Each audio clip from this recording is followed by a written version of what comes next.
கர்த்தருடைய பரிசுத்த நாமத்துக்கு மகிமை உண்டாகட்டும். கர்த்தர் பெரியவர். நாம் இந்த வேத பாட கூட்டத்திலே ஆதியாகம புஸ்தகத்திலே ஆரம்பித்து 41வது அதிகாரத்திலே 41வது அதிகாரத்தை நாம் பார்த்து கொண்டு வந்தோம். யூசுப்பினுடைய தலை உயர்த்தப்படுதல். சிறைச்சாலையிலிருந்து யூசுப்பை பார்வோன் வரவழைத்து அவன் தீவிரமாய் அந்த காவல் கிடங்கில் இருந்து புறப்பட்டு வருகிறான். கொண்டு வந்தார்கள் என்று போடப்பட்டிருக்கும். அந்த வசனம் ரொம்ப அருமையான வசனம். அது வாசிப்போம் ஒரு தடவை. 14வது வசனத்தை வாசிப்போம். ஆதியாகமம் 41 திருப்பி வைத்துக் கொள்ளுங்க எல்லாரும். 14 யோசேப்பை அழைப்பித்தார். அவனை தீவிரமாய் காவல் கிடங்கில் இருந்து கொண்டு வந்தார்கள். அவன் சமரம் பண்ணிக் கொண்டு வேறு வஸ்திரம் தரித்து பார்வோன் இடத்தில் வந்தான். பார்வோன் யோசேப்பை அழைத்தான். ஒரு தேசத்தின் ராஜா சிறைச்சாலையில் இருக்கிற யோசேப்பை அழைத்து கொண்டார். அழைப்பு எங்கிருந்து வந்து பாருங்க. நமக்கெல்லாம் அப்பேற்பட்ட ஸ்லாக்கியத்தை கொடுக்கிற தேவன். அழைப்பு பெரிய பெரிய ஆட்கள் இடத்திலிருந்து வரும். அல்லேலூயா. கர்த்தருடைய பரிசுத்த நாமத்துக்கு மகிமை உண்டாகட்டும். யார் ஒருவர் கர்த்தருடைய வசனத்துக்கு, வார்த்தைக்கு, கர்த்தருடைய வழி நடத்துதலுக்கு ஒப்பு கொடுக்கிறார்களோ அவர்கள் நெருக்கமான பாதையை கடந்து வெளியே வரும் பொழுது அவர்களுக்கு உத்தரவு எங்கிருந்து வரனா ராஜாவிடத்தில், அந்த ராஜாவிடத்திலிருந்து பார்வோனிடத்திலிருந்து அவனுக்கு அழைப்பு வருகின்றது. சிறைச்சாலைக்கும் அரண்மனைக்கும் கர்த்தர் தொடர்பு ஏற்படுத்தும். அல்லேலூயா. எதுக்கும் தொடர்பு பாருங்க. ஒரு தேவனுடைய மனுஷன் அங்க சிறைச்சாலையில இருக்கிறான். அவனை அழைக்கும்படி ராஜ அரண்மனையிலிருந்து உத்தரவு போகிறது. அப்போ பாருங்க, அந்த மனுஷன் அதுக்கு முன்னாடி நம்ம ஒரு வசனத்தை வாசிச்சுதான் ஆகணும். அந்த சங்கீத புஸ்தகத்துல ஒரு வசனம் இருக்கு. 105 16 வாசிங்க. சங்கீதம் 105:16 திருப்பி கொள்ளுங்க. அப்போ நான் இந்த வசனம் சொல்லும் பொழுது உங்களுக்கு புரியும். அவர் தேசத்திலே பஞ்சத்தை வருவித்து ஆகாரம் என்னும் ஆதரவு கோலை முற்றிலும் முறித்தார். லைனா வாசிங்க. 17 இருந்து அப்படியே வாசித்து கொண்டு வாங்க. அவர்களுக்கு முன்னாலே ஒரு புருஷனை அனுப்பினார். யோசேப்பு சிறையாக விற்கப்பட்டான். அவன் கால்களை விலங்கு போட்டு ஒடுக்கினார்கள். அவன் பிரான் இரும்பில் அடைப்பட்டிருந்தது. கர்த்தர் சொன்ன வார்த்தை நிறைவேறும். அவனுடைய வசனம் அவனை போட்டுவிட்டது. அவருடைய வசனம் அவனை போட்டுவிட்டது. அவர் தேசத்தில பஞ்சத்தை வருவித்து ஆகாரம் என்னும் ஆதரவு கோலை முற்றிலும் முறித்தார். தேசத்துல ஏற்கனவே அவர் செய்ய போகிற காரியங்கள் எல்லாம் ஆயத்தமாக்கப்பட்டிருந்தது. இது யோசேப்பினுடைய வாழ்க்கையில நடந்தது தற்செயலாய் அல்ல. எல்லாவற்றையும் தேவன் முன் குறிக்கிறார். அல்லேலூயா. அவர்களுக்கு உண்டான பாதையிலே அவர்களை நடத்துகிறார். அல்லேலூயா. பாருங்க, ஏற்கனவே இங்க சங்கீதத்துல சொல்லப்பட்டு அங்கே பஞ்சத்தை வருவித்து ஆகாரம் என்னும் ஆதரவு கோலை முற்றிலும் முறித்து அவர்களுக்கு முன்னே ஒரு புருஷனை அனுப்பினார். அவன் தான் யோசேப்பு. அவன் சிறையாக விற்கப்பட்டான். அப்ப பாருங்க, அங்க பஞ்சத்தை அனுப்பி அதன் மூலமா தேசமெங்கும் யோசேப்பு யாருன்னு தெரியணும். சொப்பனத்துல வெளிப்படுத்தி தேசத்துக்கு ஆதரவா இருக்கிறது எகிப்துக்கு மாத்திரம்தான். கர்த்தர் பஞ்சத்தை அனுமதித்தது சகல தேசமும் யோசேப்பிடத்துல வர வேண்டும். அதற்காகவே எதை வேணாலும் ஒரே ஒரு மனுஷனுக்காக கர்த்தர் என்ன செஞ்சார் பாருங்க. ஒரு மனுஷனுக்காக கர்த்தர் எதை வேணாலும் செய்வார், என்ன வேணாலும் பண்ணுவார், யாரை வேணாலும் சந்திப்பார். அல்லேலூயா.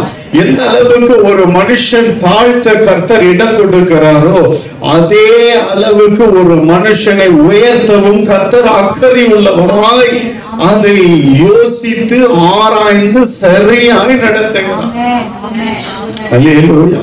இதை அனுமதித்த கர்த்தர் அதையும் செய்யும்படி சித்தம் கொண்டிருக்கிறார். ஒரு மனுஷனை எந்த அளவுக்கு தாழ்த்தப்பட கர்த்தர் ஒப்பு கொடுக்கிறாரோ அதே அளவுக்கு உயர்ந்த ஸ்தானத்துல கொண்டு போகவும் அவர் கிரியை செய்கிறார். அல்லேலூயா. முன்னாக ஒரு புருஷனை அனுப்பினார். அடுத்து 18ல அவன் கால்களை விலங்கு போட்டு ஒடுக்கினார்கள், அவன் பிராணன் இரும்பில் அடைப்பட்டிருந்தது. ஏன் அந்த அனுபவம் எல்லாம் அப்படின்னா அடுத்த வசனத்துல கிளீனா இருக்கும், கிளியர் கட்டா இருக்கும். ரொம்ப ஃபர்ஸ்ட் கிளாஸ் ஒரு வார்த்தை இது. ரொம்ப கரெக்டான வார்த்தை, சரியான வார்த்தை. நிறைய பேருக்கு இது ஏன் அப்படியாச்சு, இது ஏன் இப்படியாச்சு, அவங்களுக்கெல்லாம் ஒரே பதில் இதுல இருக்கு. அந்த அடுத்த வசனத்துல 19ல கர்த்தர் சொன்ன வார்த்தை நிறைவேறும் அளவும் அவருடைய வசனம் அவனை புடமிட்டது. அவன் ஒரு பெரிய தீர்க்கதரிசி ஆயிற்று, சொப்பனக்காரன் ஆயிற்று, ஒரு பார்வன் சொல்லுகிறான், உன்னிடத்துல ஒரு விசேஷித்த ஆவி இருக்குன்றான். இவ்வளவும் சொல்றார். கர்த்தர் ஏன் பின்ன அவனை கைவிட்டார், அப்படி இப்படின்னு பல ஆயிரம் கேள்விகள் இதுல நிறைய பேர் கேட்பது உண்டு. அதுக்கு பதில் இது. ஏன் அப்படி கர்த்தர் விடுறாருன்னா, கர்த்தர் சொன்ன வார்த்தை நிறைவேறும் அளவும். அதுக்கு முன்னாடி அந்த வசனத்தை சொல்லிட்டு சொன்னாதான் உங்களுக்கு புரியும். அந்த வசனம், அவன் கால்களை விலங்கு போட்டு ஒடுக்கினார்கள், அவன் பிராணன் இரும்பில் அடைப்பட்டு இருந்தது. கர்த்தர் சொன்ன வார்த்தை நிறைவேறும் அளவும் அவருடைய வசனம் அவனை புடமிட்டது. அப்போ அந்த வசனம் அவனை தயார்படுத்தி, அவனை பக்குவப்படுத்தி, அவனை பலப்படுத்தி, அவன் கர்த்தர் தரும் ஆசீர்வாதங்களை சரியாய் நடத்த, அந்த கர்த்தர் தந்த உயர்வான ஸ்தானத்தில் இருந்து தன் அதிகாரத்தை செயல்படுத்த வார்த்தை அவனை புடமிட்டது. அல்லேலூயா. கர்த்தர் சொன்ன வார்த்தை நிறைவேறும் அளவும். அப்போ ஒரு மனுஷனை எந்த அளவுக்கு டீப்பா கொண்டு போவார்னா, அவருடைய வார்த்தை அவனுக்குள்ள நிறைவேறுகிற வரைக்கும் கர்த்தர் அவனை புடமிட்டு அவனை நொறுக்கி உருக்கி உருவாக்கி ஒரு அழகான பாத்திரமா வடிவமைத்து. அல்லேலூயா. இதெல்லாம் நம்ம விளங்கிக் கொள்ள முடியாத, நம்ம அறிவுக்கு புலப்படாத காரியம். நம்மளுக்குள்ள மாம்சத்துல இருக்கிறபடியான 1000 கேள்விகள் நமக்குள்ள எழும்பும். ஏன் எனக்கு, ஏன் இந்த மாதிரி, ஏன் இந்த மாதிரி, ஏன் இந்த மாதிரி, கர்த்தர் கைவிட்டாரா, கர்த்தர் என் ஜெபத்தை கேட்கலையா, ஏன் எனக்கு மட்டும் இந்த சூழ்நிலை அப்படின்னு சொல்லி நம்ம 1000 கேள்வி கேட்கலாம். ஆனாலும் யார கர்த்தர் உயர்த்த சித்தமா இருக்கிறாரோ அவர்களுக்குள்ளேதான் அந்த வசனம் அவர்களுக்குள்ள கிரியை செய்யும். அது மட்டுமல்ல, அந்த வசனம் அவர்களை புடமிடும், சுத்த பொன்னாய் மாறுகிறவரை. கர்த்தர் சொன்ன வார்த்தை நிறைவேறும் அளவும் அவருடைய வசனம் அவனை புடமிட்டது. அப்ப பாருங்க, போத்திபார் வீட்டுல இருந்தான், அங்கேயும் ஒரு கைதியா விற்கப்பட்டான். அதிகாரம் இருந்ததை கண்டு அவன் அடிமைத்தான். அடிமைத்தனம் இன்னும் மாறல. அதே போல அவன் அங்கிருந்து சிறைச்சாலைக்குள்ள போகிறான். அங்கேயும் அவனுக்கு அதிகாரம் கொடுக்கப்பட்டதை கண்டி அவனுடைய சிறையிருப்பு மாறல. அவன் அங்கேயும் அடிமைதான், அங்கேயும் அடிமையா தான் இருக்கிறான். வேணா அவனுடைய காரியங்களை பார்த்து கர்த்தர் அவனோடு கூட இருக்கிறத பார்த்து கொஞ்சம் அதிகாரத்தை கொடுத்து நீ பார்த்துக்கோப்பான்னு சொல்லி இருக்கலாமே கண்டி அடிமைத்தனம் இன்னும் மாறல. அடிமைத்தனம் எப்போ மாறியது என்றால் கர்த்தர் சொன்ன வார்த்தை நிறைவேறின உடனே 20வது வசனம் சொல்லுகிறது, ராஜா ஆள் அனுப்பி அவனை கட்டவிழ்க்க சொன்னான். ஜனங்களின் அதிபதி அவனை விடுதலை பண்ணினான். ஆமென். புடமிட்ட உடனே ஒரு மனுஷனுக்குள்ள கர்த்தருடைய வார்த்தை கிரியை செய்து முடிந்த உடனே, அவன் கர்த்தருடைய வார்த்தைக்கு தன்னை அர்ப்பணித்த உடனே, உடனே அவன் எந்த இடத்துல எந்த நிலைமையில இருந்தாலும் கர்த்தர் உடனே கிரியை செய்ய ஆரம்பிக்கிறார். இப்ப பாருங்க, சிறைச்சாலைக்கும் ராஜ அரண்மனைக்கும் ஒரு தொடர்பை கர்த்தர் அங்கே ஏற்படுத்த. இது ரெண்டுத்துக்கும் நடுவுல என்ன நடந்தது, என்ன காரியம், எது தொடர்பு படுத்தினது, நல்லா விளங்கி கொள்ளுங்க. கொஞ்சம் என்னோட இருங்க, விளங்கி கொள்ளுங்க. இந்த சத்தியம் உங்க வாழ்க்கையிலையும் நடந்து கொண்டிருக்கிறத நான் பேசுறேன், பிராக்டிகலா நான் பேசுறேன். ராஜ அரண்மனைக்கும் சிறைச்சாலைக்கும் இடையே எது தொடர்பு படுத்தினது? ராஜாவுக்கும் யோசேப்புக்கும் எந்த காரியம் தொடர்புடையதா இருந்தது? எந்த காரியம்? கர்த்தர் அவன் மேல் வைத்த அந்த அபிஷேகம். அல்லேலூயா. அபிஷேகத்தை குறித்து சாதாரணமா நினைச்சிடாதீங்க. அது எங்க வேணாலும் யாரிடத்துல வேணாலும் கிரியை செய்யும்.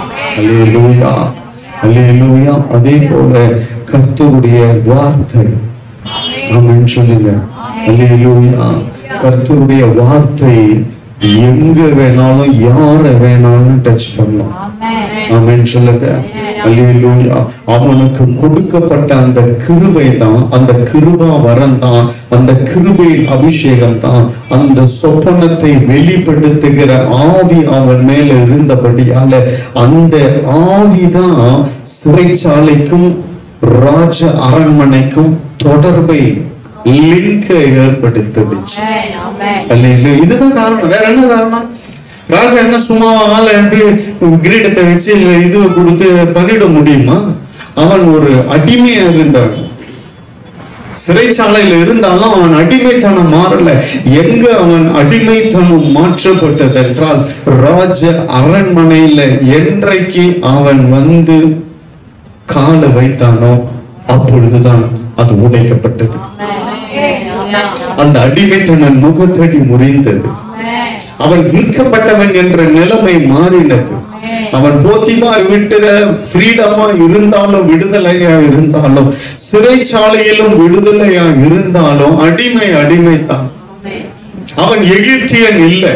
உனக்கு தந்த வரம், உன் மேல இருக்கிற வரம் அது மங்கி போகாது.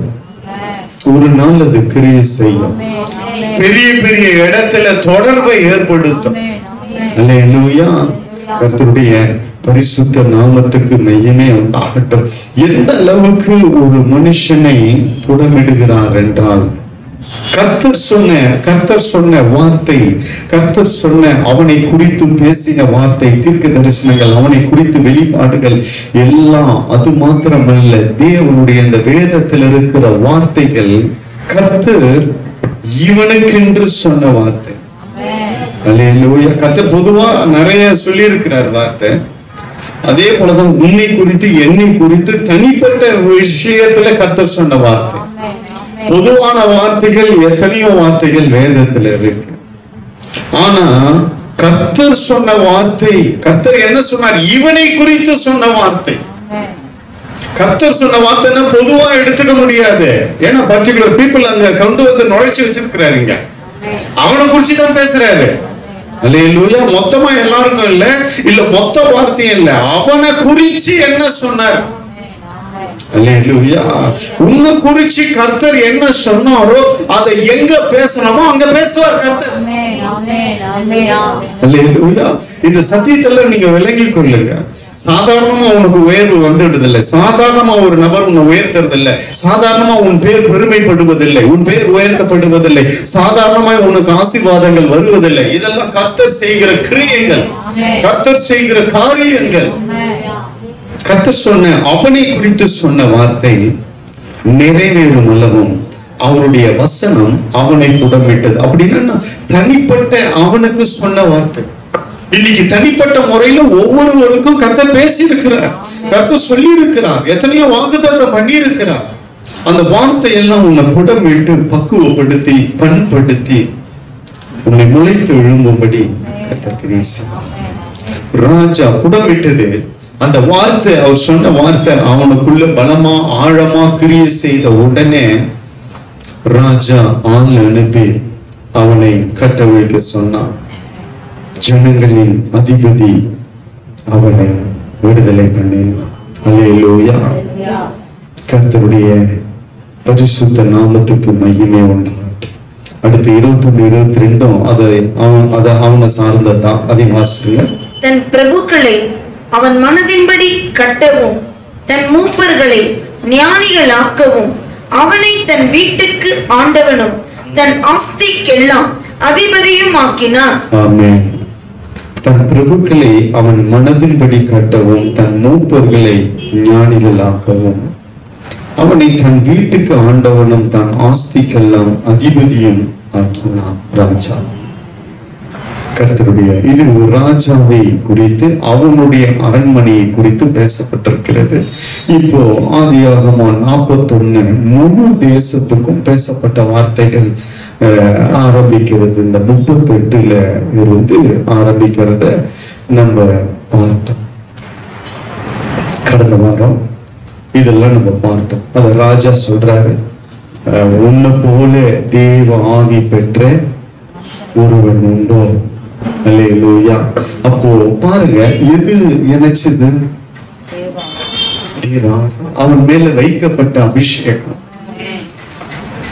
உன் மேல வைக்கப்பட்ட அபிஷேகத்தை குறித்து நீ சாதாரணமா இடம் போடக்கூடாது. அது ஒரு நாள் என்ன செய்யணும், அது பார்த்து கொண்டே இருக்கும். சரியான நேரத்துல அது எங்கெல்லாம் கிரியை செய்யணுமோ, உன் தலையை உயர்த்தும்படி, உன்னை விடுதலை ஆக்கும்படி, உனக்கு உயர்வை கொடுக்கும்படி, உனக்கு அதிகாரத்தை கொடுக்கும்படி, அது எப்போ கிரியை செய்யணுமோ அப்ப கிரியை செய்யும். அல்லேலூயா. யாரிடத்துல பேசணுமோ அது பேசும். அவன் மேல் வச்ச அந்த வரத்தை தான் அங்க பேசுறாங்க. அந்த சிறைச்சாலையில அந்த பானபத்திரக்காரனுக்கு சொல்லப்பட்ட அந்த வெளிப்பாடு தான் அங்க வெளியே ராஜ அரண்மனையில பேசப்பட்டது. என்னைக்கோ நடந்தது ஒரு நாள், அது அன்னைக்கு பேசப்படுது. மொர்தெகாய் என்னைக்கோ ஒரு நாள் செஞ்ச நன்மை ஆகாஸ் வேறு அதை பார்த்து கண்டுபிடிச்சு ஒரு நாள் அதுக்கு பதில் பிரயாசித்தம் செய்யும்படி தேவன் இறங்கினார். ஒரு நாள் வந்தது, அந்த நலாகம புஸ்தகத்தை அந்த நடவடிக்கைகளை வாசித்த பொழுது அங்கே மொர்தெகாய் செய்த காரியம் எழுதப்பட்டிருந்தது. ராஜா அதுக்கு பிரதிபலன் செய்தார். அல்லேலூயா. கர்த்தருடைய பரிசுத்த நாமத்துக்கு மகிமை உண்டாகட்டும். கர்த்தர் கிரியை செய்வாருங்க. அல்லேலூயா. அங்க அவனுக்கு கொடுக்கப்பட்ட அந்த வரம் கிரியை செய்ய ஆரம்பித்தது. அவனை குறித்து பேசுவதற்கு என்ன இருந்தது, அவனை குறிச்சு பேசுறதுக்கு என்ன இருந்தது? அவன் நல்லவன் வல்லவன் அப்படி இப்படி நான் பேசப்பட்டது.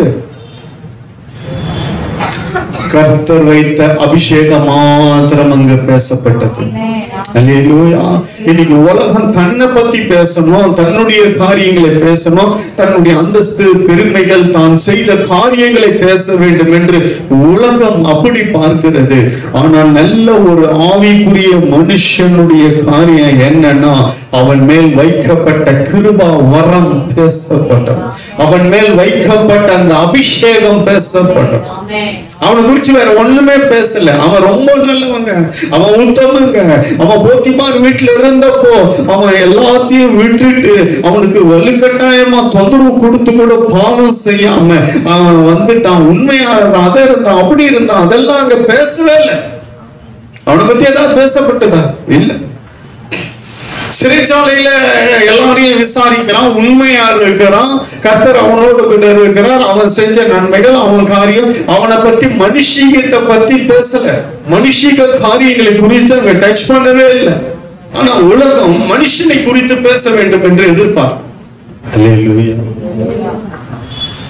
ஏன் அந்த பானபத்திரக்காரனை மறக்க வச்சா தெரியுங்களா? இவன் என்ன சொன்னான் தெரியுங்களா? இவன் சொன்ன காரணம் மாம்ச காரணம். கர்த்தர் ஆவிக்குரிய காரியத்துல தான் கிரியை செய்வார். ஆமென் சொல்லுங்க. ஏன் அவனை மறக்கடிச்ச பண்ணாருன்னா 2 வருஷம் சைலண்டா விட்டாரு. காரணம் என்னவென்றால், ஏன் ஒரு மறதியை தட்டி விட்டாரு அவன் எண்ணத்துலன்னா, இவன் மாம்சத்துல தன்னை குறிச்சு பேசுறான். நான் ஒன்னும் செய்யல, இங்க என்ன கொண்டு வந்துட்டாங்க, நீங்க போய் அங்க அரண்மனையில இருக்கும் பொழுது என்ன குறிச்சு கொஞ்சம் பேசி வெளியே கொண்டு வா. உன்னை குறிச்சு என்ன பாருங்க பேசுறதுக்கு? உன்னை குறிச்சு சொல்லணுமா? சரி சரி, அப்படியா? உன்னை பத்தி பேசணுமாங்க? விட்டுருவாரு. நம்மளை பத்தி கொஞ்சம் சொல்லுங்களேன், நம்மளை பத்தி கொஞ்சம் எடுத்து விட. இப்படிதான் ஒரு ஊழியத்துக்கு போயிருந்தோம் வெளியூருக்கு. அங்க மெசேஜ் கொடுக்கிற போதகரை நம்மளை குறிச்சு 2000 பேர் உட்காந்துக்கிறான். 2000 பேருக்கு மேல பெரிய டயசிஸ். அதுல மீட்டிங் நானும் மனைவி போனோம். அங்க இருக்கிற ஒருத்தர் மூப்பர் சொல்றாரு, என்ன கருத்தை கொஞ்சம் எடுத்து பேசி விடுங்க, சொல்லி விடுங்க அப்படின்ட்டு.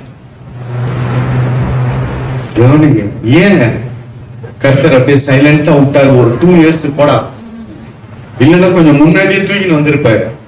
அவன் என்ன சொல்றான், யோசேப்பு கொஞ்சம் என்ன நினைச்சுங்க, என்ன மறந்துடாத, என் காரியமா பேசு, நான் ஒன்னும் தப்பு பண்ணல, இங்க வந்துட்டேன். ஆனா உலக பார்வைக்கு என்ன அது சரின்ற மாதிரி தெரியும்.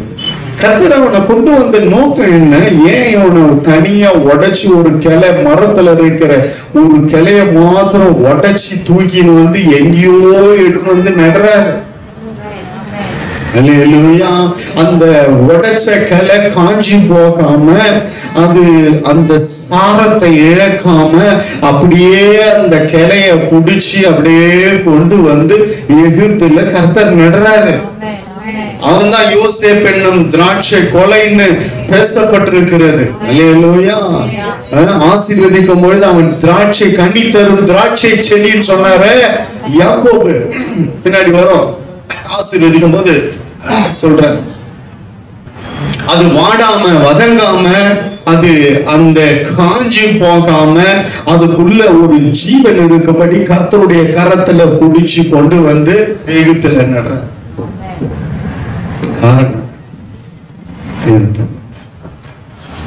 அவன் தன்னை குறித்து பேசும்படி ராஜாவிடத்துல சொன்னான். அது இல்ல தேவ திட்டம், அது இல்ல தேவ சித்தம். ஆமென் சொல்லுங்க.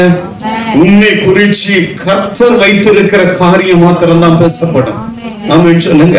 இன்னைக்கு மனுஷன் தன்னை குறிச்சு பேசணும்னு நினைக்கிறான், தன்னை குறிச்சு உயர்வா பேசணும்னு நினைக்கிறான். இல்ல இல்ல, தன்னை குறிச்சு பேசணும்னு நினைச்சா அந்த இடத்துல காரியங்கள் மறக்கப்படும், அங்க செயல்படுத்தப்படாது. கர்த்தர் தான் ஜெயிச்சாரு. கர்த்தர் தானே அவர் காரியத்தை தானே அங்க பேச வச்சார். அல்லேலூயா. என்ன குறித்து பேசணும், என்ன குறித்து கொஞ்சம் நினைச்சுக்கோன்னா 2 வருஷம் அப்படியே விட்டுட்டு அதுக்கப்புறமா கர்த்தர் கிரியை செய்கிறார். அல்லேலூயா. அது கூட என்ன, அவன் அங்க சிறைச்சாலையில உண்மையா இருந்தான், நல்லவன், அப்படி இப்படி அதெல்லாம் இல்ல. அவன் மேல பெற்ற அபிஷேகத்தின் வெளிப்பாடு மாத்திரம் அங்க பேசப்பட்டது. அல்லேலூயா. ராஜா தெரிஞ்ச உடனே அங்கே ஆள் அனுப்பி பார்வோன் யோசேப்பை அழைப்பித்தான். அவனை தீவிரமாய் காவல் கிடங்கில் இருந்து கொண்டு வந்தார்கள். அல்லேலூயா. உடனே தீவிரமாய்னா என்ன? உடனே அவசரமாய் ராஜாவுடைய மனுஷர்கள் வந்து சிறைச்சாலையில நிக்கிறாங்க. அந்த சிறைச்சாலை அதிகாரி கிட்ட சொல்றாங்க, இங்க ஒருத்தன் யோசேப்புன்னு ஒருத்தன் இருக்கிறான், அவனை உடனே தூக்கு ராஜா கொண்டு வர சொல்லுகிறார், அவனை உடனே அழைத்து கொண்டு வர சொல்லுகிறார், அவனை உடனே வெளியே வர சொல்லு என்று சொல்லி அவனை உடனே வெளியே கொண்டு வராங்க. அவனை தீவிரமாய் காவல் கிடங்கில் இருந்து கொண்டு வந்தார்கள். உள்ள போகும்போது காவல் கிடங்களை எப்படி போனான்னு தெரியல, ஆனா புறப்பட்டு வரும் பொழுது தீவிரமாய் புறப்பட்டு வந்தான். அல்லேலூயா, அல்லேலூயா. நீ வெளியே வரும் பொழுது அப்படிதான், உபத்திரவத்துக்குள்ள போயிட்டு பாடுகளுக்குள்ள போயிட்டு வெளியே வரும்போது தீவிரமாய் வெளியே வருவாய். ஆனா நேரம் எங்க போய் நிற்ப? ராஜா அரண்மனையில. அல்லேலூயா, ராஜா அரண்மனையில. ஆமென் சொல்லுங்க. அந்த உபத்திரவத்தை கர்த்தர் சொன்ன வார்த்தை உடமிடப்பட்ட பின்பு, அந்த வார்த்தை அந்த மனுஷனுக்குள்ள நிறைவேறின பின்பு அவன் நேர ராஜ அரண்மனையில போய் நிற்கிறான். காவல் கிடங்கில இருந்தவன். அல்லேலூயா, கர்த்தருடைய பரிசுத்த நாமத்துக்கு மகிமை உண்டாகட்டும். இங்கே பார்வோன் சொல்லுகிறான், உன்னை போல தேவ ஆவி பெற்றவன் வேறு ஒருவன் உண்டோ? எதை பார்த்தான் பார்வோன்? அவன் மேல வைக்கப்பட்ட கர்த்தருடைய அபிஷேகம். அல்லேலூயா, அவனுக்கு கர்த்தர் கொடுத்த கிருபா வரம். ஆமென் சொல்லுங்க. அல்லேலூயா. ஒரு நாள் நீ செஞ்ச ஆவிக்குரிய நன்மைகள் என்னைக்காவது ஒரு நாள் நிச்சயமா அது உன் தலையை உயர்த்தும். அல்லேலூயா, கர்த்தருடைய பரிசுத்த நாமத்துக்கு மகிமை உண்டாகட்டும். இந்த வெளிப்பாடு சொன்ன உடனே பார்வோன் கண்டுபிடிச்சிட்டான், இவன் கிட்ட தேவர்களுக்குள்ள ஆவி, தேவ ஆவி இருக்கு. அடுத்து சொல்றான், அடுத்த வசனத்துல, உன்னை போல விவேகமும் ஞானமும் உள்ளவன் வேற ஒருவனும் இல்லை. அல்லேலூயா.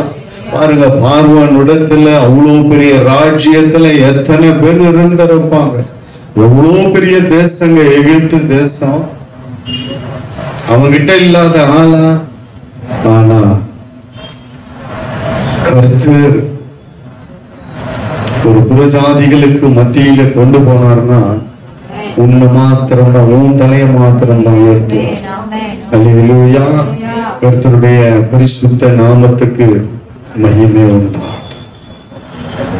உன்னை போல விவேகமும் ஞானமும் உள்ளவன் வேற ஒருவனும் இல்லை என்று சொல்ல கர்த்தருக்கு ஸ்தோத்திரம். அல்லேலூயா. அதுக்கு அடுத்த வசனம்ல நம்ம வாசிச்சுட்டோம், பார்த்துட்டோம். நீ அரண்மனைக்கு அதிகாரம் இருப்பான்னு சொல்லி அதிகாரத்தை கொடுத்து, ஆட்சியை கொடுத்து, எல்லாத்தையும் கொடுத்து, முத்திர மோதிரத்தை கொடுத்து, அவனுக்கு மெல்லிய வஸ்திரத்தை உடுத்தி பொன் சர பண்ணி அவன் கழுத்துல, அதான் ஆரம்.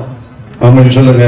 அந்த ஆரத்தை போட்டு அவனை ரதத்துல ஏற்றி என்ன செய்யணுமோ மோஸ்ட் உயர்வான காரியம் எதெல்லாமோ அதையெல்லாம் யோசேப்புக்கு செயல்படும்படி அங்க ராஜா செயல்படுத்த.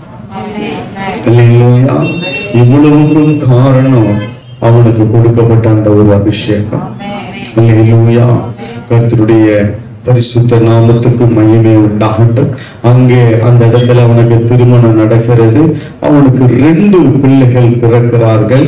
51, 52 சொல்லப்பட்டிருக்கு. மனாசே, இப்ராஹிம் என்ற 2 பிள்ளைகள் அங்கே எகிப்திலே அவர்களுக்கு பிறக்கிறது. கடைசி வசனம் 57 வாசிங்க. கர்த்தர் சொன்ன தீர்க்க தரிசனம் எல்லாம் நிறைவேறுது பாருங்க. சகல தேசங்களிலும் பஞ்சம் கொடிதாய் இருந்தபடியால் சகல தேசத்தார்களும் யோசேப்பின் இடத்தில் தானியம் கொள்ளும்படி எகிப்துக்கு வந்தார்கள். ராஜா கிட்ட போல யோசேப்பு இடத்துல வந்தார். அல்லேலூயா. எகிப்துக்கு மாத்திரம் அல்ல, முன் வசனம் எல்லாம் போட்டிருக்கோம். எகிப்துல பஞ்சம், எகிப்துல இருக்கிற ஒவ்வொரு தலைநகர்ல இருந்து ஒவ்வொரு ஏரியால இருந்து எல்லாரும் வராங்க, வந்து அவங்கிட்ட ஆகாரத்தை வாங்கிட்டு போறாங்க. இப்போ சகல தேசங்களிலும் பஞ்சம் கொடிதாயிருந்தபடியால சகல தேசத்தார்களும் யோசேப்பிடத்திலே தானியம் கொள்ளும்படி எகிப்துக்கு வந்தார். யோசேப்பிடத்துல வந்தார். அல்லேலூயா. கர்த்தருடைய பரிசுத்த நாமத்துக்கு மகிமை உண்டாகட்டும். 42வது வசனத்துல யாக்கோபை இங்கே இந்த அதிகாரத்துல கர்த்தர் கொண்டு வருகிறார். யாக்கோபு அங்கே எகிப்திலே ஆகாரம் உண்டு என்று அறிந்து அங்கே தன்னுடைய பிள்ளைகளை அனுப்புகிறார். அந்த முதல் 2 வசனம் வாசிங்கன்னா உங்களுக்கு தெரிய நேரம் இல்லை, நம்ம அப்படி போயிடலாம். அது நீங்க வீட்டுல கூட வாசிங்க. 42வது அதிகாரத்தினுடைய சாரம்சத்தை கொஞ்சம் நான் விளக்கி கொடுக்கிறேன். 41 அதிகாரத்தை 41 என்றாலே நம்ம இப்ப நான் சொன்ன அத்தனை சத்தியங்களையும் நீங்க மனதில் வைத்துக் கொள்ள வேண்டும்.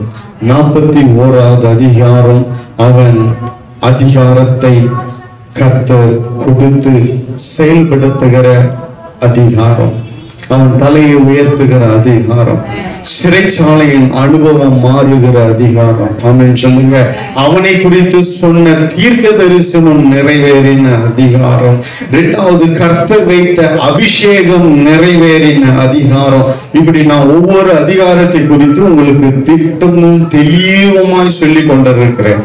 ஆதியாகமனா ஒவ்வொரு அதிகாரத்தை குறித்து நல்ல விளங்கி கொள்ளும்படி கர்த்தர் நமக்கு உதவி செய்திருக்கிறார். ஆமென் சொல்லுங்க. ஆதியாகமத்துல நம்ம உங்களுக்கு சர்டிபிகேட் பண்ணலாம். ஆமென் சொல்லுங்க. ஆதியாகமனா உங்களுக்கு நல்லா தெரிஞ்சிடும். 50 அதிகாரம் நம்ம பிரசங்கம் பண்ணிட்டோம்னா ஆதியாகமம் அப்படியே ஒரு புக்கு போல. ஆமென் சொல்லுங்க. கர்த்தர் உங்க இருதயத்துல எழுதுவாராக. இப்போ 42வது அதிகாரத்துல யாக்கோபு தன்னுடைய மகன்களை அனுப்புகிறார். அங்கே யாக்கோபு சகோதரர், யாக்கோபுடைய பிள்ளைகள் யோசேப்பு இடத்துல அவனுடைய சகோதரர் இடத்துல வருகிறார்கள். எல்லாரும் வந்து அந்த இடத்துல 6வது வசனத்தை மாத்திரம் வாசிங்க. யோசேப்பு அத்தேசத்திற்கு அதிபதியாய் இருந்து தேசத்தின் ஜனங்கள் யாவருக்கும் விற்றான். யோசேப்பின் சகோதரர் வந்து முகம் குப்புற தரையிலே விழுந்து அவனை வணங்கினார்கள். அல்லேலூயா. யோசேப்பினுடைய 10 சகோதரர்கள் அங்கே வருகிறார்கள். பெஞ்சமின் மாத்திரம் நிறுத்தப்படுகிறான். பெஞ்சமின் யார் என்று உங்களுக்கு தெரியும். யார் பெஞ்சமின்? யோசேப்பினுடைய சகோதரன். அல்லேலூயா. அவனுடைய தாய் மரிக்கும் காலத்துல அவனை ஈண்டெடுத்து அவனுக்கு யோசேப்பு என்று யாக்கோபு பெயர் சூட்டி கொண்டு வர. பெஞ்சமினை மாத்திரம் நிறுத்தி, ஏன்னா யோசேப்பு மரித்துட்டான்னு யாக்கோபு நினைச்சிட்டு இருக்கிறாரு. அந்த மாதிரி ஒரு பிக்சர் காமிச்சிட்டாங்க அவங்க சகோதரர்கள். இப்போ பெஞ்சமினை நிறுத்திக்கிட்டு மற்றவனெல்லாம் யாக்கோபு அனுப்புகிறார். இப்போ மற்றவர்கள்லாம் வந்து அந்த இடத்துல 6வது அதிகாரத்துல யோசேப்பின் சகோதரர் வந்து முகம் குப்புற தரையிலே விழுந்து வணங்கினார்கள். 37 7வது வசனத்தை வாசிங்க. நாம் வயலில் அறுத்த அரிகளை கட்டி கொண்டிருந்தோம். அப்பொழுது என்னுடைய அரிக்கட்டு நிமிர்ந்தது. உங்கள் அரிக்கட்டுகள் என் அரிக்கட்டை சுற்றி வணங்கி நின்றது என்றான். 9 வாசிங்க. அவன் வேறொரு சொப்பனம் கண்டு தன் சகோதரரை நோக்கி, நான் இன்னும் ஒரு சொப்பனத்தை கண்டேன். சூரியனும் சந்திரனும் 11 நட்சத்திரங்களும் என்றான். யாக்கோபு அவன் குடும்பம் பிள்ளைகள் 11 நட்சத்திரங்களும் என்னை வணங்கினது என்று அவன் எப்போ 37 சொல்றான். 17 வயதிலே கர்த்தர் இந்த வெளிப்பாட்டை கொடுக்கிறான். இது எங்க நிறைவேறுகிறது பாருங்க. இந்த 42வது அதிகாரத்துல யோசேப்பின் சகோதரர் வந்து முகம் குப்புற தரையிலே விழுந்து அவனை வணங்கினார்கள். அல்லேலூயா. தரிசனம் நிச்சயமாய் நிறைவேறும். அல்லேலூயா. அவன் கண்ட சொப்பனம் நிறைவேறினது. இது கர்த்தர் கொடுத்த சொப்பனம். அல்லேலூயா. மற்றவங்க எல்லாம் என்ன நினைச்சாங்க, இவன் வந்து நம்மள துரைத்தனம் பண்ணுகிறானோ, அதிகாரம் பண்ணுகிறானோ. அவங்க அப்பனே தப்பா நினைச்சிட்டான். அவங்க அப்பனை கண்டிக்கிறான். யாக்கோபு, என்ன பண்ணி இப்படியே நான் சொல்றேன், நான்லாம் வந்து உன் காலில் விழணுமா, நான் வந்து வணங்கணுமா? வந்தாங்க அப்புறமா, நான் அப்புறம் அதை பின்னாடி சொல்றேன். நீங்கெல்லாம் ஏன் அரிக்கட்டு நிமிர்ந்து நிற்கிறது? எல்லா அரிக்கட்டும் உங்க அரிக்கட்டெல்லாம் கீழே என்ன பணிந்து கொண்டது என்று அன்னைக்கு சகோதரனிடத்துல சொன்ன காரியம் அப்படியே நிறைவேறினது. அல்லேலூயா. தரிசனம் நிறைவேறும். ஒரு வசனம் இருக்கு, ரொம்ப மகிமையான ஒரு வசனம். ஆபக்குக்கு 2:3. குறித்த காலத்துக்கு தரிசனம் இன்னும் வைக்கப்பட்டிருந்தது, முடிவிலே அது விளங்கும், அது பொய் சொல்லாது, அது தாமதித்தாலும் அதற்கு காத்திரு, அது நிச்சயமாய் வரும், அது தாமதிப்பதில்லை. குறித்த காலத்துக்கு தரிசனம் வைக்கப்பட்டிருக்கிறது. அந்த காலம் வரும் பொழுது உன்னை குறித்து சொன்ன தரிசனம் நிறைவேறும். அல்லேலூயா. கர்த்தருடைய பரிசுத்த நாமத்துக்கு மகிமை உண்டாகட்டும். குறித்த காலத்துக்கு தரிசனம் வைக்கப்பட்டிருக்கிறது. முடியில அது விளங்கும், அது பொய் சொல்லாது, அது தாமதித்தாலும் அதற்கு காத்திரு, அது நிச்சயமாய் நிறைவேறும் என்று கர்த்தர் சொல்லுகிறார். அல்லேலூயா. உன்னை குறித்து ஒரு தரிசனம் இருக்கிறது கர்த்தருக்கு. நீ தரிசனம் காண்கிறது வேற, கர்த்தர் உன்னை குறித்து ஒரு தரிசனம் வைத்திருக்கிறார். அல்லேலூயா. உன்னை கொண்டு என்ன செய்ய வேண்டும் என்று கர்த்தர் தரிசனம் வைத்திருக்கிறார். அல்லேலூயா. நீ கண்ட தரிசனங்கள் எவ்வளவு இருக்கலாம், எவ்வளவு சொப்பனம் கண்டு இருக்கலாம், அதெல்லாம் ஒரு நாள் வரும், அன்னைக்கு அது நிறைவேறும். ஆமென் சொல்லுங்க. அன்னைக்கு யோசேப்பு சொன்ன வார்த்தை நிச்சயமாய் நிறைவேறினது. கர்த்தருடைய வார்த்தை அது, கர்த்தருடைய தரிசனம் அது, கர்த்தருடைய வெளிப்பாடு அது. அவனுக்கு கொடுத்த அந்த அபிஷேகம் ஒரு நாள் வந்தது. அன்னைக்கு எல்லாரும் வந்து அவன் காலின் கீழே முகம் கூப்புற விழுகிறார்கள். தரிசனம் நிறைவேறுங்க. தரிசனம் நிச்சயமா நிறைவேறும். தாமதித்தாலும் காத்திரு, அது நிறைவேறும். நிச்சயமாய் அது நிறைவேறும். குறித்த காலத்துக்கு தரிசனம் வைக்கப்பட்டிருக்கிறது. உன்னை குறித்து ஒரு தரிசனம் இருக்கிறது கர்த்தருக்கு. அல்லேலூயா. உன்னை குறித்து ஒரு தரிசனம் இருக்கிறது. உன்னை குறித்து என்ன செய்யணும்னு கர்த்தர் திட்டம் வச்சிருக்கிறார். உன்னை குறித்து ஒரு சித்தம் இருக்கிறது. அல்லேலூயா. உன் அரிக்கட்டு நிமிர்ந்திருக்கும்படி கர்த்தர் கிரியை செய்வார். நாட்கள் வரும், உன்னை சுற்றி இருக்கிற அத்தனை அரிக்கட்டும் வந்து வணங்கி விழும்படி, அது சாய்ந்திருக்கும்படி, உன் அரிக்கட்டு மாத்திரம் நிமிர்ந்திருக்கும்படி கர்த்தர் செய்வாருங்க. அல்லேலூயா. இதுதான் யோசேப்பை குறித்து கண்ட தரிசனம். அவன் சகோதரர்கள் மாத்திரமல்ல, அவன் குடும்பம் மாத்திரமல்ல, அந்த எகிப்து தேசம் மாத்திரமல்ல, எல்லா தேசங்களிலும் இருந்த ஜனங்களும் அவனிடத்துல வந்து வணங்கி வாங்கி கொண்டு போனான். அல்லேலூயா. தரிசனம் ஒரு குறிப்பிட்ட எல்லைக்குட்படாதது. ஆமென் சொல்லுங்க. அது குறுகினதல்ல. இவன் கண்ட தரிசனம் அவன் குடும்பம் அவனை சார்ந்திருக்கும், இவன் அரிக்கட்டு நிமிர்ந்திருக்கும் என்று தரிசனம். சூரியனும் சந்திரனும் நட்சத்திரங்களும் வணங்கும் என்பது அவன் குடும்பத்தை சார்ந்த தரிசனம். ஆனா கர்த்தர் அதை நிறைவேற்றினா எப்படி நிறைவேற்றுவார்? அதையும் தாண்டி, தேசத்தையும் தாண்டி சகல இடங்களுக்கும் சேர்த்து அவன் அரிக்கட்டை நிமிர்த்தினார். அல்லேலூயா. கர்த்தர் இப்படிதாங்க செய்வாரு. ஆமென் சொல்லுங்க. அல்லேலூயா. அவன் கோத்திரத்துக்கு, அவன் குடும்பத்துக்கு, அவனை சார்ந்ததுக்கு தான் தரிசனம் வந்தது. ஆனா நிறைவேற்றும் போது கர்த்தர் எப்படி நிறைவேற்றினார்? அதுக்குதான் நான் வசனம் சொன்ன, சகல தேசத்தாரும் யோசேப்பிடத்திலே வந்து நின்றார்கள். ஆமென் சொல்லுங்க. அல்லேலூயா. எகிப்தில் இருக்கிற அத்தனை பேரும் வந்து நின்னாங்க. ஆமென் சொல்லுங்க. காரணம் என்ன? அன்னைக்கு கர்த்தர் கொடுத்த தரிசனம். என்னைக்கோ ஒரு நாள் கர்த்தர் கொடுத்திருப்பார். நீ மறந்தாலும், நீ அதை குறித்து நினைக்காமல் போனாலும், தரிசனம் தரிசனம் நிறைவேறும். ஆமென் சொல்லுங்க. உன்னை குறித்து சொல்லப்பட்ட தரிசனம் நிறைவேறும். நீ உறங்கினாலும் தரிசனம் உறங்காது. ஆமென் சொல்லுங்க. நீ மறந்தாலும் தரிசனம் மறக்காது. அது குறித்த காலத்துக்கு வைக்கப்பட்டிருக்கிறது. ஏற்ற காலத்திலே அது விளங்கும். ஆமென் சொல்லுங்க. முடிவில் அது விளங்கும். அது பொய் சொல்லாது. ஆமென் சொல்லுங்க. ஹல்லேலூயா. அது தாமதித்தாலும் அதற்கு காத்திரு. அதற்கு காத்திரு. தரிசனம் நிறைவேறும். ஆமென் சொல்லுங்க. உன்னை குறித்து கர்த்தர் சொன்ன வார்த்தை நிறைவேறும். உன்னை குறித்து கர்த்தர் தீர்க்க தரிசனமாய் பேசின வார்த்தைகள் நிறைவேறும். ஒரு நேரத்துல என் மேல தலையில கைய வச்சவங்க எல்லாம் சொன்னாங்க, நீ ஒரு ஊழியக்காரனாய் வருவாய், கர்த்தருடைய திருப்பணியை செய்வான்ட்டு நிறைய பேர் சொன்னாங்க.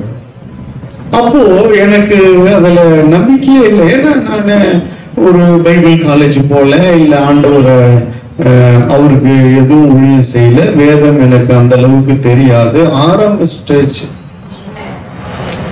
ஒண்ணுமே விளங்காத நாட்கள், ஒண்ணுமே தெரியாத நாட்கள், அவரோடு நெருங்கிய உறவு இல்லாத நாட்கள், அவரோடு நடக்காத நாட்கள். அப்போ என் மேல தலையில கை வச்சவங்க எத்தனை பேர் வச்சாங்களோ அத்தனை பேரும் சொன்னாங்க.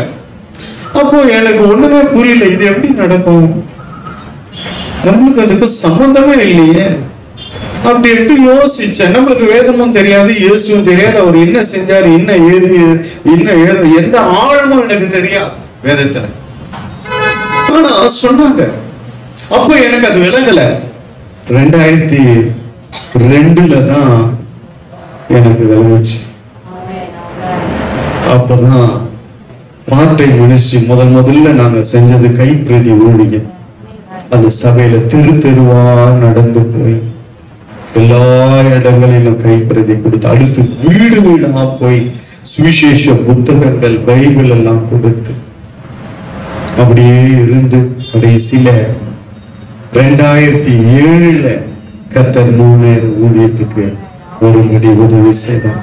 அப்போ எனக்கு சொல்லும் போது அந்த நாட்களிலே, அந்த வருஷங்களில சொல்லும் பொழுது எனக்கும் அந்த ஊழியத்துக்கும் சம்பந்தமே இல்லை.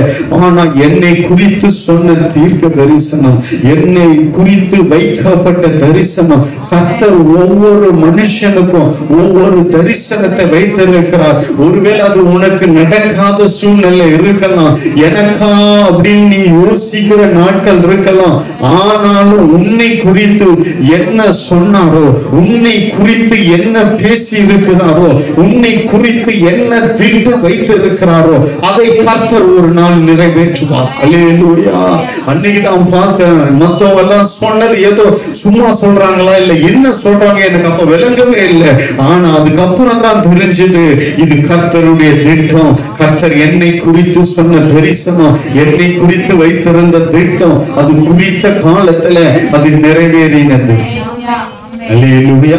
குறித்த காலத்துக்கு தரிசனம் இன்னும் வைக்கப்பட்டிருக்கிறது.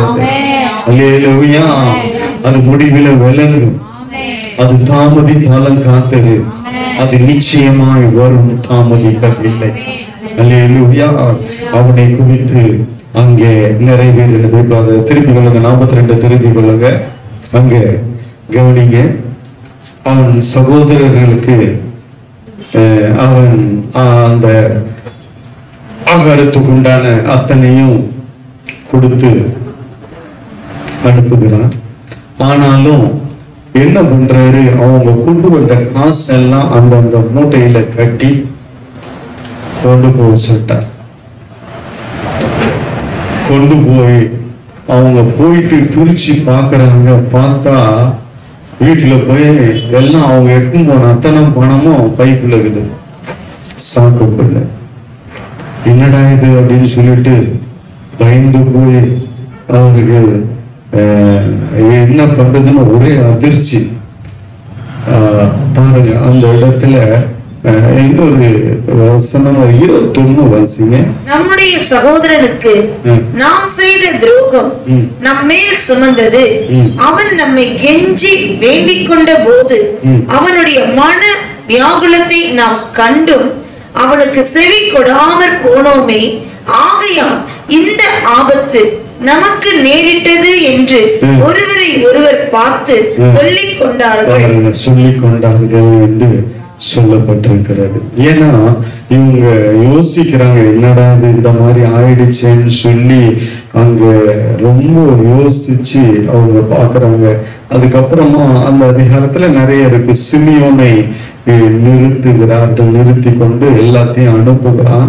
மறுபடியும் எல்லாம் வாங்கிட்டு போறாங்க. 43 முதல் வசனம். தேசத்திலே பஞ்சம் கொடிதா இருந்தது. மறுபடியும் யாக்கோபு போய் எல்லாத்தையும் வாங்கிட்டு வாங்க அப்படின்னு சொல்றாங்க. அந்த இவர்கள் செஞ்சது நிமித்தம் இவன் என்ன பண்றான், அவன் சகோதரர்களும் பாத்துறான். ஆனா அவன் கூட பிறந்தவன் இல்லை. என்னடா அது, இவனை கொண்டு வரலையே, அவனை கொண்டு வருவது என்று சொல்லி இந்த மாதிரி யுக்திகளை எல்லாம் யோசிப்பு செஞ்சு அவங்க தானியத்துல பணத்தை போட்டு அது இதை பண்ணி நிறுத்தி வச்சு அவங்களுக்கு இப்போ பிரச்சனை வருது. 2ஆம் தடவை வந்தா நீங்க அவனை கொண்டு வரணும்னு சொல்லி அவன் சொல்லி அனுப்புகிறான். அப்போ இவர்கள் பஞ்சம் பயங்கரமா இருக்கவே யாக்கோபு சொன்னார், மறுபடியும் போய் எகிப்துல அந்த தானியத்தை வாங்கிட்டு வாங்க, நம்மளுக்கு ஆகாரம் உண்டாகும்படி, பசினால நம்ம மறிக்காதபடின்னு சொன்னப்போ அவங்க சொல்றாங்க, நீங்க பெஞ்சமின் அனுப்பாம நாங்க போக முடியாது. அந்த மனுஷன் பெஞ்சமின், நீ ஏன் இத சொல்றீங்க அப்படின்னு சொல்றாரு. அப்போ அவர்கள் இல்லை, நாங்க போக முடியாதுன்னா பஞ்சம் கூடிதான் இருந்ததால என்ன பண்றான், யூதா கேட்கிறாங்க என்ன நம்பி அனுப்புங்க. யூதாவை நம்பி பெஞ்சமினை அனுப்புகிறான். இப்போ அந்த அதிகாரத்துல பெஞ்சமின் அங்க நிக்கிறாரு. இப்போ 30வது வசனம் வாசிங்க. யோசேப்பின் உள்ளம் தன் சகோதரனுக்காக பொங்கினபடியால் அவன் அழுகிறதற்கு இடம் தேடி துரிதமாய் அறைக்குள்ளே போய் அங்கே அழுதான். காரணம் கவனிங்க, அவன் சகோதரர் வர்றார்கள். 26 கொஞ்சம் வாசிங்கள. யோசேப்பு வீட்டுக்கு வந்த போது அவர்கள் தங்கள் கையில் இருந்த காணிக்கையை வீட்டுக்குள் அவனிடத்தில் கொண்டு போய் வைத்து தரைமட்டம் குனிந்து அவனை வணங்கினார்கள். எல்லாம் கொண்டு போய் அந்த காணிக்கை எல்லாம் வைத்து வணங்கினார்கள். அப்போ அவங்க எடுத்து சொல்றாங்க. அப்போ அவன் விசாரிக்கிறான், தகப்பன் சுகமா இருக்கிறாரா, உயிரோடு இருக்கிறாரா என்று சொல்லி. அதுக்கு பின்பு அவன் யோசேப்பு அவன் மனசு கேட்காம அவன் அழுகிறதற்கு இடம் தேடி துரிதமாய் அறைக்கில்லை போய் அங்கே அழுகிறான். கர்த்தருடைய பரிசுத்த நாமத்துக்கு மகிமை உண்டாகட்டும். அங்கே தன் சகோதரர்களை பார்த்து, அப்ப கூட பாருங்க அவனுடைய மனம், அதனாலதான் அவனை உயர்த்தினாரு. அவங்க துரோகம் செஞ்சாங்க தான், அவனுக்கு விரோதமா எவ்வளவு காரியம் கொஞ்சம் நெஞ்சமா பண்ணாங்க. உயிரையே பணைய வச்சு வித்து போட்டானுங்க. இவ்வளவு தூரம் பண்ணிட்டு நின்னதே பாருங்க. இங்க கர்த்தர் செய்கிற காரியம் பாருங்க. யோசேப்பு யாருன்னு இவங்களுக்கு தெரியாது, யோசேப்புக்கு இவங்க யாருன்னு தெரியும். அல்லேலூயா. கர்த்தருடைய பரிசுத்த நாமத்துக்கு மகிமை உண்டாகட்டும்.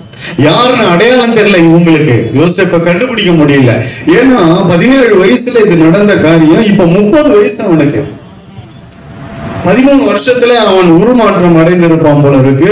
இல்ல நல்ல எகிப்துல நல்ல கனமான இடத்துல இருக்கிறபடியால நல்ல ஒரு நிலைமையில அவன் சரீரமும் மாறி இருக்கும் போல இருக்கு, எப்படின்னு தெரியல.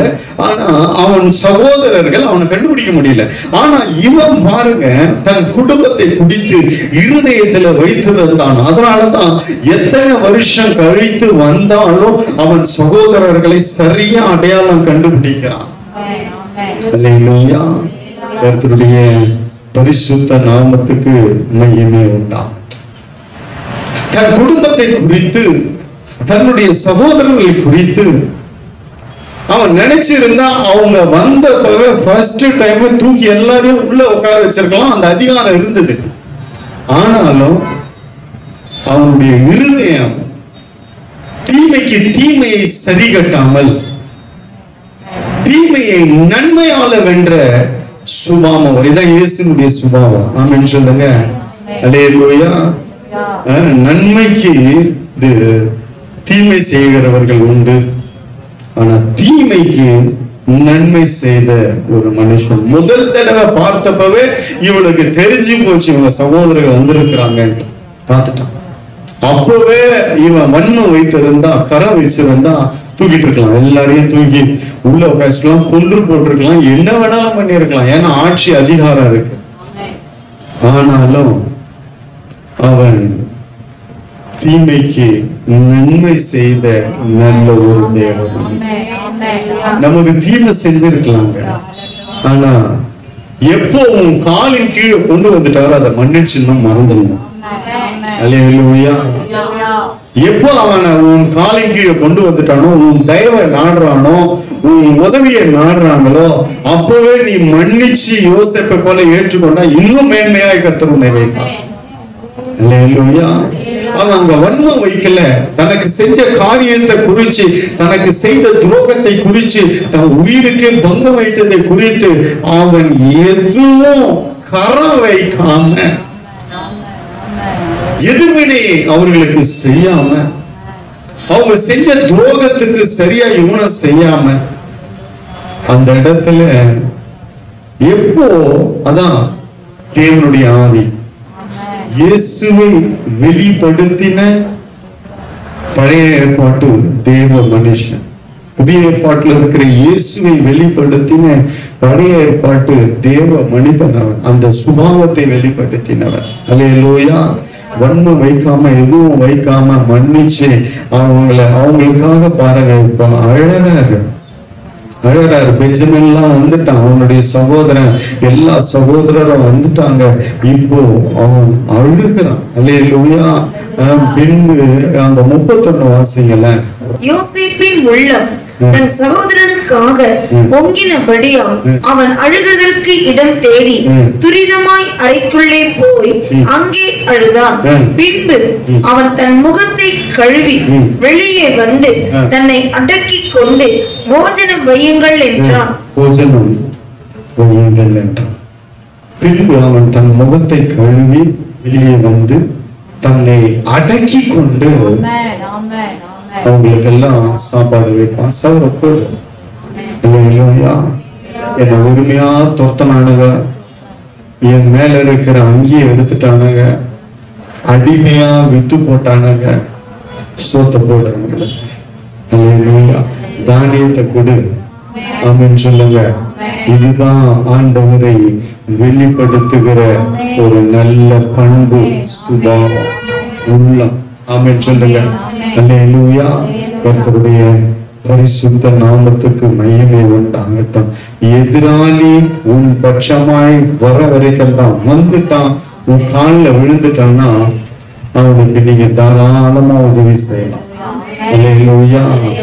அது இயேசுனுடைய ஒரு குணாதிசயம். அல்லேலூயா. கர்த்தருடைய பரிசுத்த நாமத்துக்கு மகிமை உண்டாகட்டும். இங்க 33வது அதிகாரத்துல அவனுடைய அந்த கரெக்டான அந்த மேட்சிங் பாருங்க, எப்படி வைக்கிறான் பாருங்க சாப்பாட்டை. அன்னங்காரன்ல இருந்து கரெக்டா அந்த வயசுக்கு ஏத்த மாதிரி கரெக்டா. அப்ப கூட அவங்களால கண்டுபிடிக்க முடியல பாருங்க, இவன் தான் யோசேப்புன்னு சொல்லி இன்னும் தெரியல பாருங்க. அந்த 33 முன்பாக மூத்தவன் முதல் இளையவன் வரைக்கும் அவனவன் வயதின் படியே அவர்களை உட்கார வைத்தார்கள். அதற்காக அவர்கள் ஒருவரை ஒருவர் பார்த்து ஆச்சரியப்பட்டார்கள். பாருங்க, அங்க கரெக்டா ஆர்டரா அங்க உட்கார வைக்கிறான். பெரியவன், சின்னவன், அதுக்கும் சின்னவன் அப்படின்னு சொல்லி கரெக்டா. அப்ப பாருங்க எந்த அளவுக்கு அவனுடைய ஞானம் விளங்கி இருக்குதா, எந்த அளவுக்கு அவன் கரெக்டா எப்படி சரியா செய்தான் காரியம். அதை வச்சு அவனுக்கு ரொம்ப ஈஸியா கண்டுபிடிச்சிருக்கலாம். ரெண்டாவது அந்த முக சாயலை வைத்து கரெக்டா கண்டுபிடிச்சிருக்கலாம். கூட பிறந்த ரத்தம் ஆச்சா, அதை கூட அவங்க வளர்ந்தாங்க, 17 வருஷம் கூட இருந்திருக்கிறாங்க. ஆனா சுத்தமா அவங்களுக்கு அடையாளமே தெரியல. அல்லேலூயா. கர்த்தருடைய பரிசுத்த நாமத்துக்கு மகிமை உண்டாகட்டும். அங்க ஆர்டரா உட்கார வச்சு எல்லாருக்கும் அனுப்புகிறான். அவனுடைய தம்பிக்கு மாத்திரம் பல மடங்கு வைத்து அவர்களுக்கு ஆகாரத்தை அனுப்புகிறான். 43வது அதிகாரத்துல யோசேப்பு தன் சகோதரர்களெல்லாம் ஆகாரம் கொடுத்து அந்த அரண்மனையில அவர்களுக்கு ஆகாரத்தை ஒழுங்கு பண்ணி எல்லாத்தையும் பண்றாரு. நம்ம கண்களை மூடி இந்த வேத வசனத்துக்காக சொல்லிப்போம். அன்பின் பரலோக பிதாவே, இயேசு கிறிஸ்துவின் நாமத்தில் உம்முடைய பரிசுத்த சமூகத்தில் வருகிறோம். ஆண்டவரே, யோசேப்பினுடைய காரியம் தெளிவாய் இதில் நாங்கள் அறிந்து கொண்டோம். அவனுடைய சுபாவத்தை அறிந்து கொண்டோம், அவனுடைய குணாதிசயத்தை அறிந்து கொண்டோம், அவனுடைய பண்புகளை நாங்கள் தெரிந்து கொண்டோம். ஐயா, அதே சுபாவத்தை எங்களுக்கும் கொடுங்கப்பா. பழிக்கு பழி வாங்குகிற இருதயம் எங்களுக்குள்ள இருக்கவே கூடாது ஆண்டவரே. அவன் எப்போ எங்க காலடியில வந்துட்டானோ அப்பவே நாங்க உதவி செய்கிறவர்களாய் மாறணும். யோசிப்பு அதுதான் செஞ்சான். எப்போ அவன் காலின் கீழே விழுந்தார்களோ, எப்போ அவன் தயவை நாடினார்களோ, அப்பொழுதே அவன் கண்ணீரோடு அவர்களை ஏற்றுக்கொண்டான் என்று வேதத்துல வாசிக்கிறோம். பழிக்கு பழி வாங்காமல் அவர்களுக்கு ஆகாரத்தை கொடுத்தான் என்று வாசிக்கிறோம். கர்த்தர் அதே சுபாவத்தை, அதே இருதயத்தை எங்களுக்கு கொடுப்பீராக. இயேசுவின் மூலம் பிதாவே.